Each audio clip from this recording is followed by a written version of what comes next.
এই মুহূর্তে সবচেয়ে বড় খবর, বর্ধমানের শক্তিগড়ের কাছে 19 নম্বর জাতীয় সড়ক অবরোধ।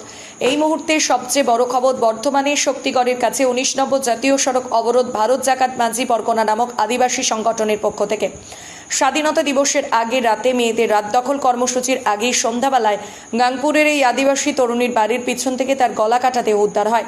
জানিয়ে ব্যাপক চাঞ্চল্য ছড়িয়েছে রাজ্য পুলিশ। এখনও আততায়ীদের ধরতে পারেনি, ফলে ক্ষোভ বাড়ছে এলাকায়। আদিবাসী তরুণীর খুনিকে দ্রুত গ্রেফতারের দাবি জানিয়েছিল আদিবাসী সংগঠনগুলি, কিন্তু তা না হয় তারা আজ অনির্দিষ্টকালের জন্য জাতীয় সড়ক 19 দুর্গাপুর এক্সপ্রেসওয়ে অনির্দিষ্টকালের জন্য অবরোধ করছেন। তাদের আর্জিকর কাণ্ড নিয়েও ক্ষোভ বলে জানা গেছে। প্রচুর সংখ্যক পুলিশ মোতায়েন থাকলেও আন্দোলনকারীদের সংখ্যাও বিপুল।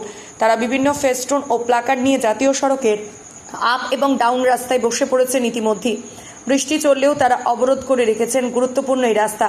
পুলিশ দুবার অবরোধ তুলতে গেলে বিক্ষোভের মুখে পড়ে। শেষে দুষ্কৃতীকে অবিলম্বে ধরার আশ্বাস দেন। প্রায় 5 ঘন্টা অবরোধ চলে। আশ্বাস পেয়ে আন্দোলনকারীরা অবরোধ তুলে নেয়। অবরোধের ফলে বর্ধমান থেকে কলকাতাগামী ও কলকাতা থেকে বর্ধমানগামী রাস্তা অবরুদ্ধ। আমরা বেরিয়েছি কেন? আমরা সবসময় আদিবাসীরা বঞ্চিত হয় কেন? আমাদের উপর এত অন্যায় হয়?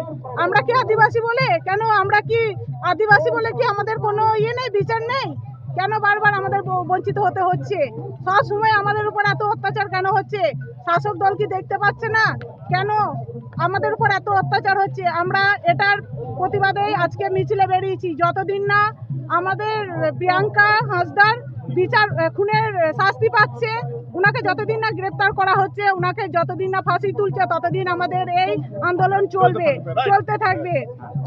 আমরা চাইছি যেন প্রিয়াঙ্কা হাঁসদার খুনি অবিলম্বে গ্রেপ্তার করে যেন ওনাকে ফাঁসি দেওয়া হয়। এটার প্রতিবাদে আমরা বেরিয়েছি। আর যতদিন না সেটা হচ্ছে আমরা কন্টিনিউ চালিয়ে যাব। এটা আজকে আপনাদের কর্মসূচি কি?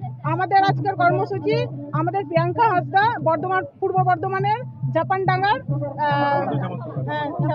জাপানতলার প্রিয়াঙ্কা হাঁসদার দোষীকে আমরা শাস্তি দেওয়ার জন্য এই আন্দোলন করে যাচ্ছি। এখন এতদিন হয়ে গেছে, 14 তারিখে ওনার এই ঘটনাটা ঘটেছে, এখনো কেন পুলিশ এখনো গ্রেফতার করেনি খুনিকে?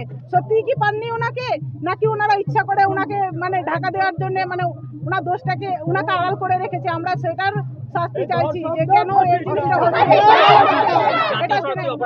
হ্যাঁ, কন্টিনিউ করে যাবো যতক্ষণ না খুনি শাস্তি অবরোধটা করে যাবো।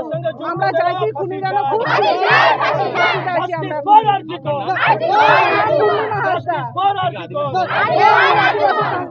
আমি আদিবাসী সমাজের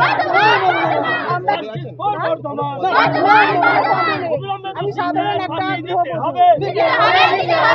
পরিতোষশীলের রিপোর্ট, সজাগতা নিউজ, পূর্ব বর্ধমান।